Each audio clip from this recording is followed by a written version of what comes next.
The Apollo University, University of Leicester, 35 lakhs fees for 3-year BTech CSE UK.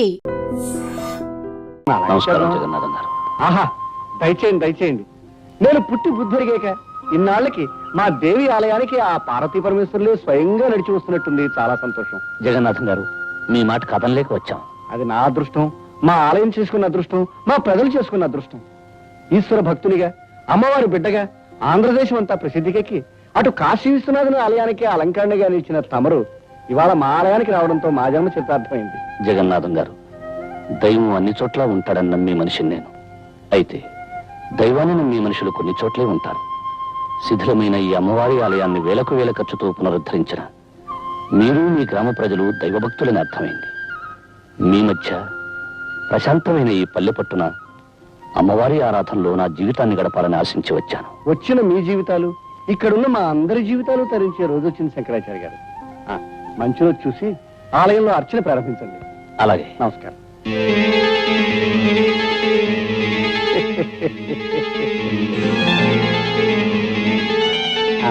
మీకు ప్రత్యేకమైన వస్తు ఏర్పాటు చేయించాను. అలాగే జగన్నాథం. చూసుకోండి. అయ్యా, తమరి దృష్టి ఆ దుర్గాదేవి మీదనే.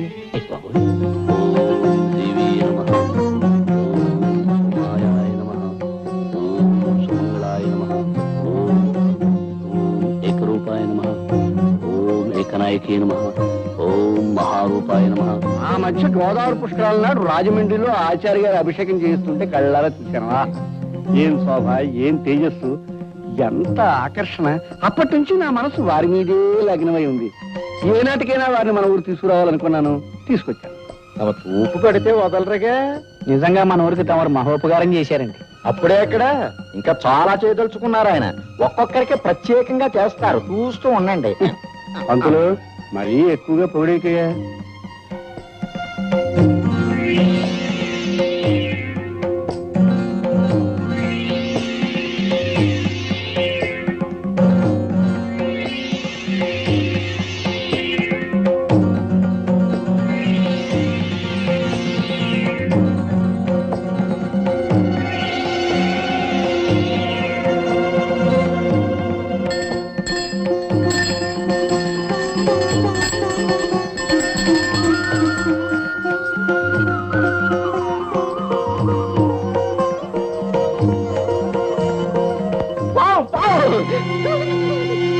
అది పావన్ అందరికీ తెలుసు. నువ్వు అరిచి చెప్పడం దానికి చంపే ఏర్పాటు చూడక. దేవుడు జగన్నాథం గారు, మీరందరూ కంగారు పడేదాన్ని ఏమీ చేయకండి. అది నా కూతురు రాధమ్మ పెంపుడు పాము. హారతి తీసుకోవడానికి వచ్చింది. పావుని పెంచడం ఏమిటండి? ప్రమాదం కదండి. మనిషి కంటే ప్రమాదమైనది కాదండి. నిజంగా మనం ప్రేమించగలిగితే ప్రతి ప్రాణి మనకు ప్రాణం ఇస్తుంది. ఇది నా నాగరాజన్న.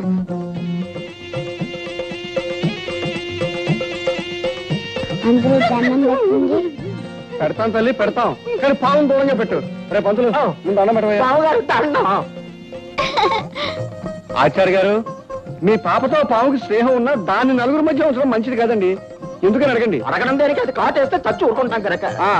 కనుక దాన్ని ఏ పుట్టలో వదిలేయమని ఆ చెప్పండి. విషయం మేము ఆలోచిస్తాం. రామారాధా, భయపడకండి. సూరిబాబు ఏం చేస్తున్నారు నాన్న? నాగన్నకి పాలు పోస్తున్నావు. అలాగా. అమ్మా రాధా, నేను మాట చెప్తాను, వింటావా తల్లి? ఏవి నాన్న? రేపు మన నాగన్నని తీసుకెళ్లి పుట్టలో విడిచిపెడదామా? ఆహా, నేను ఒప్పుకోను. నువ్వు చెప్పిన ప్రతి మాట విన్నాను. ఆఖరి దేవుడికి ఎందుకు ఇచ్చేమంటే ఇచ్చేసాను. కానీ నా ఇష్టమైన నాన్న మటుకు పుట్లో వెళ్ళమంటే నీ వదలను. అది కాదమ్మా, నీ జుట్టు దేవుడికి ఇచ్చావు, పుణ్యం వస్తుంది. అలాగే మన నాగన్ని పుట్టలో విడిచిపెట్టావనుకో, ఇంకా పుణ్యం వస్తుంది. నాకు పుణ్యం వద్దు, ఏం వద్దు. నాకు నాగన్నే కావాలి. చూడమ్మా రాధ, పక్షులు గోళల్లో ఉండాలి, పులులు అడవుల్లో ఉండాలి, పాములు పుట్టల్లో ఉండాలి. అప్పుడే అవి స్వతంత్రంగా హాయిగా ఉంటాయి. పెంపకం పేరుతో వాటి స్థానాల్లోంచి తీసుకురావడం పాపమమ్మా. ఇది మామూలు పాము కాదు, నాకు నాగరాజన్న. అందుకని నువ్వు భయపడకపోవచ్చు, కానీ ప్రతి వాళ్ళు భయపడతారు. ఆ భయంతోనే మన నాగరాజుకి ఏదైనా ప్రమాదం కలగచ్చు. నిన్న చూడు, జగన్నాథం గారంతటి పెద్ద మనిషి భయపడ్డాడు. నిజంగా ఆయన పాము కంటే ప్రమాదకరమైన మనిషిలా ఉన్నాడు నాన్న. తప్పు బాబు, పెద్దవాళ్ళ గురించి అలా మాట్లాడకూడదు. అమ్మా రాధ, నా మాట విని నాగరాజుని పుట్టలో వదిలేద్దామమ్మా. అవునమ్మా రాధ, పుట్టలో ఉంచినా ప్రతిరోజు వెళ్లి చూసి పాలు పోసి రావచ్చు. పైగా రేపు నాగపంచమి అంటే నాగరాజు పండగన్నమాట. పండగ రోజు తన ఇంట్లో వదిలేస్తే నాగన్న ఎంత సంతోషిస్తాడో తెలుసా? సరే అయితే. నమస్కారం శంకరాచార్య గారు. నమస్కారం జగన్నాథం గారు. రండి రండి, కూర్చోండి. తమరిని ఒక సహాయం అడగాలని వచ్చాను. సహాయం అయితే అడగక్కర్లేదు, చెప్పి చేయించుకోవచ్చు. ఏమీ లేదు.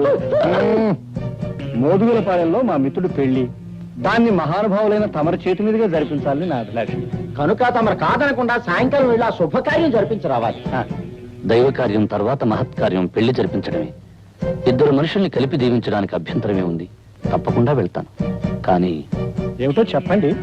సాయంకాలం అమ్మవారి పూజ జరపడం. దాందే ఉంది. ఈ ఒక్క రాత్రికి మీ అబ్బాయి చూసుకుంటాడు. అవునా, అమ్మవారి పూజ చేయటం నాకు వచ్చుగా. ఆ తండ్రికి తగ్గ కొడుకు. అలాగే జగన్నాథం గారు, నాకేం అభ్యంతరం లేదు, నేను వెళ్తాను. అయితే సాయంకాలం బండి పంపిస్తాను. తమరు ఆ బండిలోనే ఉదయం తిరిగి రావచ్చు. ఆ. మరి వెళ్దానా? ఇప్పుడు ఎందుకండి? మొదటిసారిగా మా ఇంటికి వచ్చారు, తీసుకోండి. తీసుకోండి.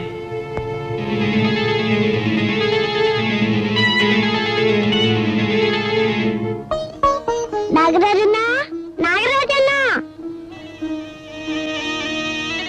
నాగరాజన్నా, నేను ఎప్పుడూ ఒంటరిగా వదలలేదు.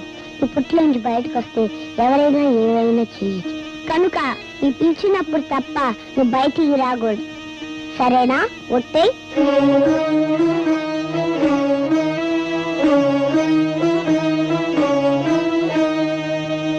నాన్నగారితో నేను వెళ్తానమ్మా. నేను వెళ్తానమ్మా. నా బంగారు కదూ, చెప్పిన మాట వినాలి. అసలే ఆ ప్రయాణం రాత్రిపూట. నువ్వు నిద్ర కాగలేవమ్మా. అది కాదమ్మా, నేను వెళ్తానమ్మా. పోనీ అది అంతగా అడుగుతుంది, తీసుకెళ్తాను దుర్గా. అది కాదండి, మళ్ళీ మీకు లేనిపోయిన శ్రమ. శ్రమ ఏముంది? బండిలో వెళ్ళి బండిలో రావడమే. చలాయ్ చలాయ్, దారిలో అల్లరి చేసి నాన్నగారిని విసిగించుకో. విసిగించదు కానీ నువ్వు అమ్మని మాత్రం విసిగించుకే. రమ్మ రాధా. బాబు సూరి, చీకటి పడ్డాక గుళ్ళో పూజ చేయడం మర్చిపోకు. అలాగే నాన్నగారు.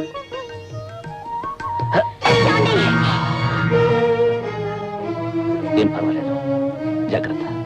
పదమ్మా.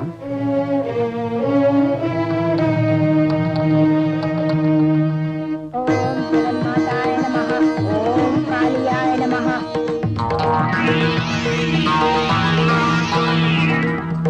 ఓం పద్మశీలాయ నమః.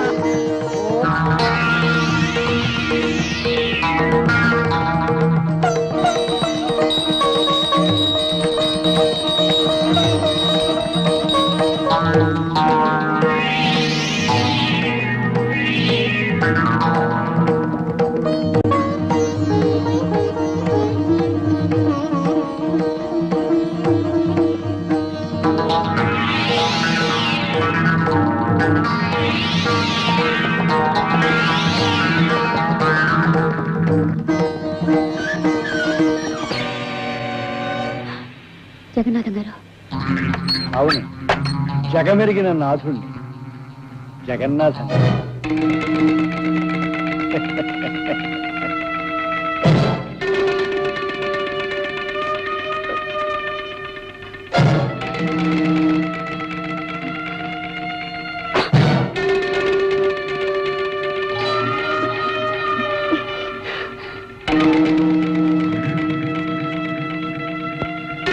ఏమిటిది?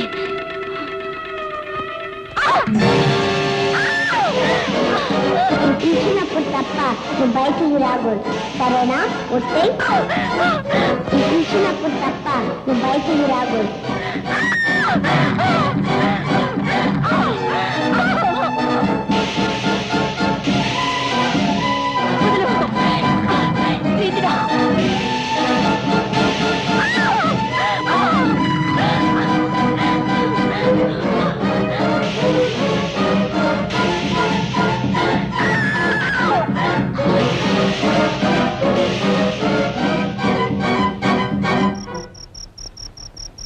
అమ్మా, అమ్మా, అమ్మా,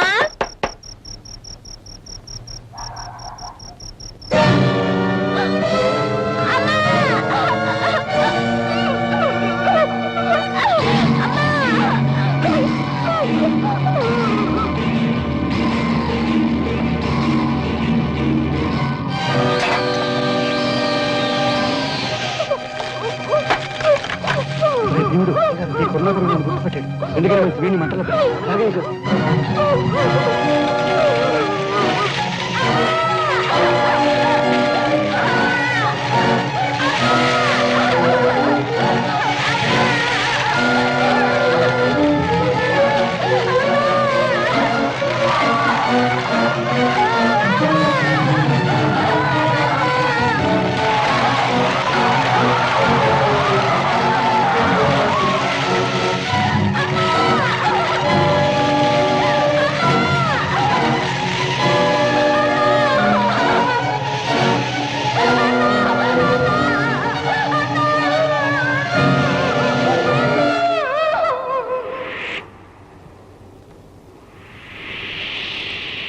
నాన్న నాన్న బాబు ఈ నాన్న మీద కోపంతో రావేమో మీ అనుకున్నా. నీడను తిరిగిన వాడిని మీ మీద కోపం ఎందుకు తెచ్చుకుంటాను నాన్న? అది కాదు బాబు, ఆయనన్న మాటలకు నువ్వు మనసు కష్టపెట్టుకొని అదేమిటమ్మా, ప్రేమతో ప్రాణంలా పెంచుకున్న మీకు కాకపోతే నన్ను మాటలనే అధికారం ఎవరికుంటుంది? అదేమిటి బాబు, పెంచుకున్నా పెరిగినా అంటున్నావు? నేనన్న మాటలు చెప్పిన విషయం నిజమేనా అనుకుంటున్నావా? లేదు బాబు, నిన్ను దారిలో పెట్టాలని ఆవేశంలో నువ్వు మా కొడుకువి కాదు అన్నాను, అంతేగాని. ఎందుకు నాన్న నన్ను ఓదార్చాలని ప్రయత్నం చేస్తావు? పాలు తెలుపు కాకి నలుపు అనేవి ఎంత నిజమో, నేను మీ కొడుకును కాదు అనేది అంత ఖచ్చితమైన నిజం. అవునమ్మా, చాలాసార్లు నాకు నిద్దట్లో అర్థం లేని కళ్ళలా కనిపించే దృశ్యాలకి అర్థం తెలిసింది. చెదిరి చెరిగిన గతము నాకు స్పష్టంగా గుర్తొచ్చింది. నేను మీకు నీటిలో కొట్టుకొచ్చి దొరికాను కదూ, ఆ ప్రవాహంలోకి నేను ఎలా పడ్డానో నాకు తెలిసి వచ్చింది. దానితో నా కర్తవ్యం ఏమిటో కూడా నాకు ఇప్పుడు తెలిసింది. ఏమిటి బాబు, ఏమిటి నువ్వు అనేది? నాకు జన్మనిచ్చిన తల్లి చనిపోయి ఉండొచ్చు, కానీ నా తండ్రి నా చెల్లెలు బ్రతికి ఉంటారు. వాళ్ళు కలుసుకుని తీరాలి. అంటే మమ్మల్ని వదిలి వెళ్ళిపోతావా? ఈ లోకంలో ఎవరు ఎవరితో శాశ్వతంగా ఉంటారు. జన్మ ఇచ్చిన కన్నవాళ్ళని వదిలి కట్టుకున్న వాడితో కలిసి వెళ్ళిపోతుంది ఆడపిల్ల. 9 నెలలు మోసి కని పెంచిన తల్లిని వదిలి తన దారిని తన భార్యతో వెళ్ళిపోతాడు మగపిల్లవాడు. జీవితాంతం కలిసి ఉండాల్సిన ఆరుమగలలు ఎవరో ఒకరు ముందుగానే శాశ్వతంగా వదిలి వెళ్ళిపోతారు. ఎంత గొప్ప బంధమైనా కొంతకాలమే ఉంటుంది, కాలమంతా నిలిచి ఉండదు. ఏమంటారు? ఏమంటాం బాబు, నువ్వు చెప్పేదంతా నిజమేగా. అందుకే ఇంతకాలం దూరమైన నా వాళ్ళని ఒక్కసారి చూడాలని ఉంది. బాబు, అమ్మా, ఈ జన్మలో మీ రక్తాన్ని పంచుకోకపోయినా మీ ప్రేమను పంచుకున్నాను. వచ్చే జన్మలో మీ కడుపునే పుట్టాలని, మీ బిడ్డగానే ఎదగాలని ఆ దేవుణ్ణి మరీ మరీ కోరుతున్నాను. బాబు.